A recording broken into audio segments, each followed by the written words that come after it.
Yo, what's up? My name is Patrouski and welcome to my video. Today we're going to be doing a complete overview of everything you need to know heading into the Halloween event in PokeMMO. If you're new to the channel, make sure to like the video and subscribe if you enjoyed today's content. We're going to break this video down into 3 sections: preparation, things to do during the event, and rewards from the event.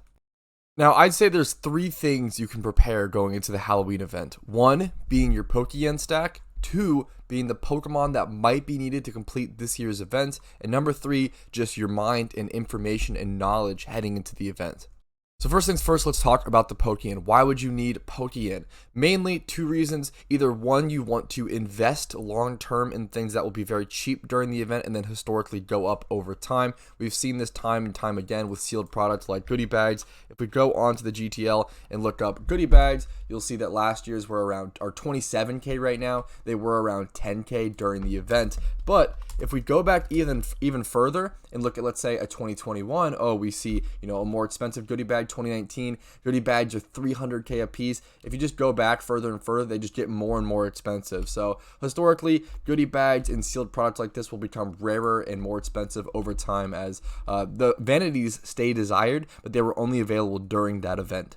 Now, secondly, Pokemon. So I have 3 Pokemon here. This was the exact team that was really good last year. Now, I want to preface really heavily, just because this team was good last year does not mean this will be the same team this year. They often tweak or change the boss. So please don't prepare these Pokemon ahead of time expecting it to 100% work. If you already have Pokemon like this laying around, if you already have an Assurance Crocodile, an Eruption Typhlosion, or a Shadow Ball with Safeguard Chandelure, then that's awesome. Keep those, but don't go rushing out to go get these Pokemon now. We never know what the strategy will be. These are just the same for me from last year.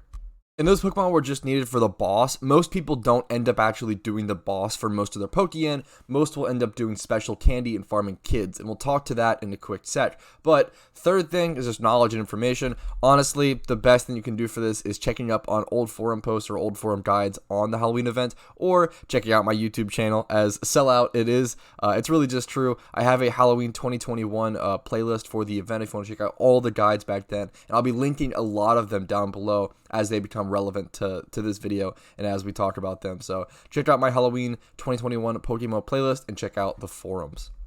Alright, now moving on to the things to do during the event. Let's go ahead and talk about the boss really quick, since I'm actually standing in the exact spot that he was at last year. He'll probably be at the same spot again this year, but right here north of Lavender Town. This is just one of the locations. You don't need this exact spot unlocked, I believe. I'm pretty sure he spawns in each region. So as long as you have one region completed in PokeMMO, you're usually able to participate in most of an event, if not all of it. So the boss is a really difficult pumpkin style battle. I'll throw up some footage here, and there'll be a guide linked down below. It's really tough to explain, but essentially last year the strat for the easy boss was just pumping out as much damage as possible into him, and he was making really decent money. Now, you did need to consume 1 special candy to be able to battle him, so you'd either have to buy those special candy off the GTL or farm them yourself and then use them to battle him. But when you would battle him and defeat him, I believe you would get something like 5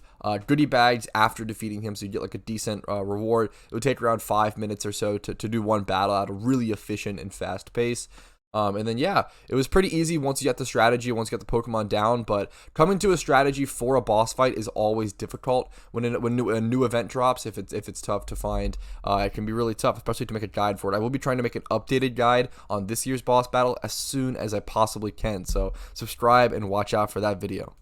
Now, it is important to note that last year's boss battle had an untradeable one-time reward, so a lot of people were rushing to defeat the boss battle at least once so they could get their hands on this hat, the Mage's hat. This was only available to those who beat the boss battle at least 1 time, so I do recommend everyone at least trying to beat it 1 time to get this really nice untradeable reward. So you can only flex this hat, you can only get it if you beat the boss battle in 2021. So I think that's pretty cool. I like exclusive vanities like that, so definitely worth shooting for it.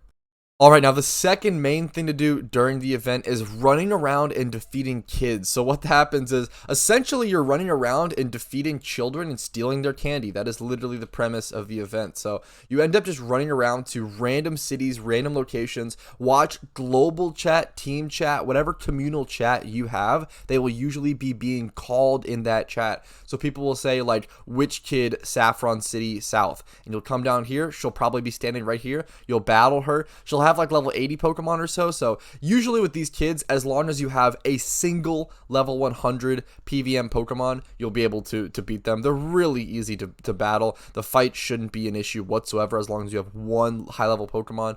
But yeah, they'll call things like Cerulean City, West Side or something. Like, just make sure you watch calls in global chat. It's a communal thing.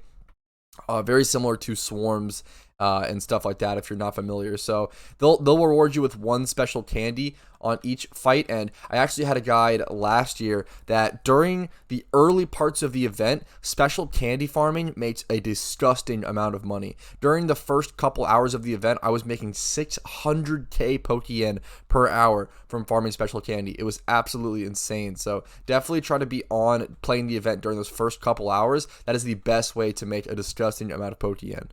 All right, the next thing is swarms/particle effects. Now, if you don't know what swarms are, they are essentially Pokemon that appear in the overworld as their sprite form, if that makes sense. I'll be looking at a guide linked down below to quickly explain it, but they're essentially these swarms of Pokemon that appear in the overworld, and you encounter them, you talk to them like you would any NPC, and then that will engage a battle. And when you do that during the Halloween event, there are special swarms or special hordes, usually of really good Pokemon, like constantly happening every 15 minutes or so, like Eevee swarms and such like that. Now, that's cool and dandy, but the most important thing from these swarms is that these Pokemon usually have a chance of having a special particle effect pertaining to the event. So let's look at the GTL really quick to look at some of the older ones. I believe, I know there's some older particle effects like the hand grip and such, the zombie grip particle effect. So these type of particle effects will be essentially attached to the Pokemon, and you can encounter Pokemon with these particle effects on them and then sell those Pokemon for decent Pokeyen. You won't get the item of the particle effect like this. You'll get a Pokemon with a particle effect. Let's see if we can find some on the GTL, actually. That might be a good thing to double check. But essentially, these particle effect Pokemon become kind of common, but they still also carry a really decent value. So you definitely want to be on the lookout for them. Let's see if I can find a good example really quick. I know that there was Eerie Howl was one of last year's Halloween, but that was like a more fan. That was a good one. Let's look at that one. Eerie Howl was a really cool one from last year. A nice big blood moon with a wolf in front of it. Yeah, so last year we had Rotom hordes. This is a good example to show you guys what swarms we had last year. Last year I remember that we had Rotom swarms, which was a big deal. So getting good IV Pokemon that also have the particle effect can really make you a ton of money. So that's really nice. Miss Magia swarms, Ariados swarms, Spirit Tomb swarms were huge last year. These kind of like Halloween themed Pokemon. So definitely be on the lookout for these swarms. You can make a lot of money if you have extra time in between. I will say one of the most efficient ways of farming last year ended up being doing the special candies like run and stuff like that. And then if you do the special candies fast enough, you'll get them all done before any more respawn. So while you're waiting for the special candies to respawn, the kids to respawn, you can go hit up any swarms that are actively being called. So Halloween event is really hectic. It's really fast paced. It's a lot of stuff going on, but you can make a lot of money. So if you put in the work, you'll get the reward.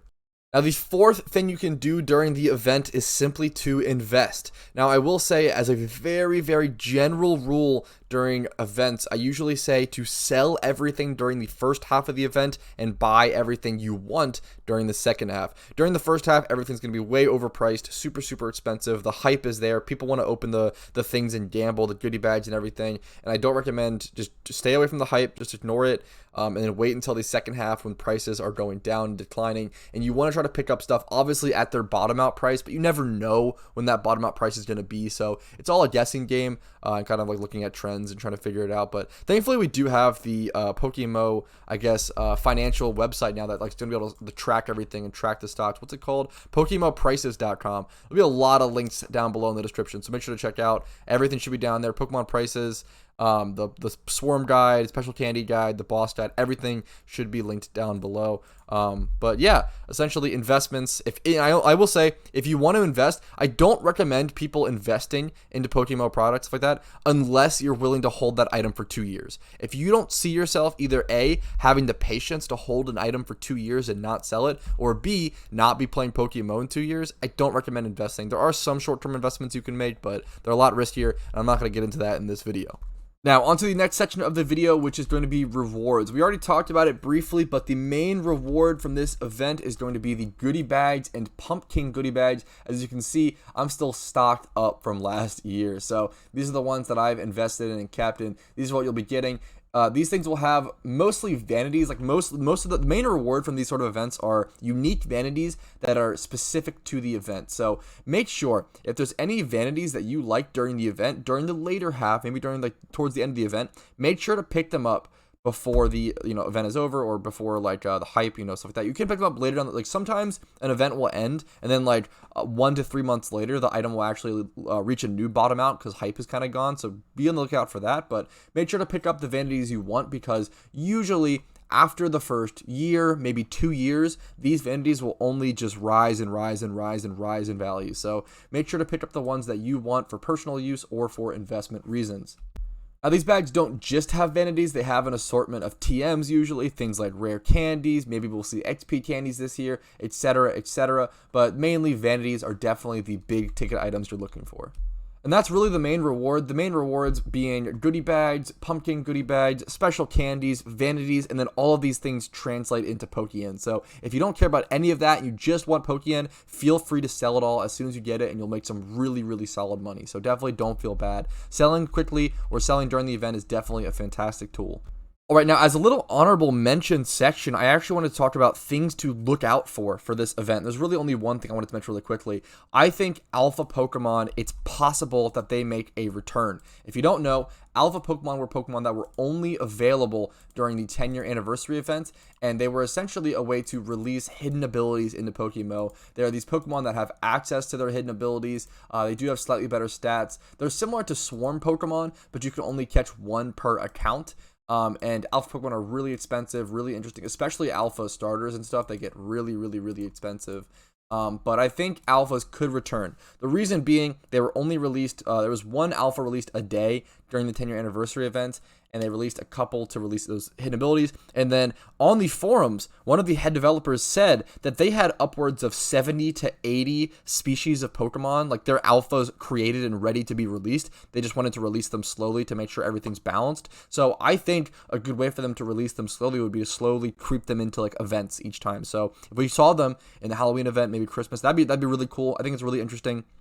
I think it's a really good theory that me and my stream chat has been talking about quite a bit. So I hope so. I think it'd be really cool to introduce hidden ability Pokemon and more alpha Pokemon during each event. That's a great way to add a little bit more hype, but not like you're not like missing out on the hype of the event or anything, because like it's not, you can't like releasing alpha Pokemon during like the summer or during like a time not during events is like there's not enough hype going on, but it's also like it's a weird middle ground area. I think it's interesting. I hope we see them during the Halloween event. But yeah, if you guys want to check out my streams, I stream it Monday through Thursday at 12 p.m. here on YouTube. So check those out. And that's it for the video. Hopefully this guide was helpful. Hopefully this was informative. If you guys enjoyed it, make sure to leave a like on it. If you didn't, feel free to dislike it. That's totally okay. Subscribe to the channel for daily PokeMMO content. I would love to hit 20,000 or even 25,000 subs coming here in the future. I appreciate it. Discord link is down below. We're going to have a lot of, resources, guides, chats going on during the event in my Discord. We will have a special candy/kids call out chat in my Discord, so that'll be fantastic,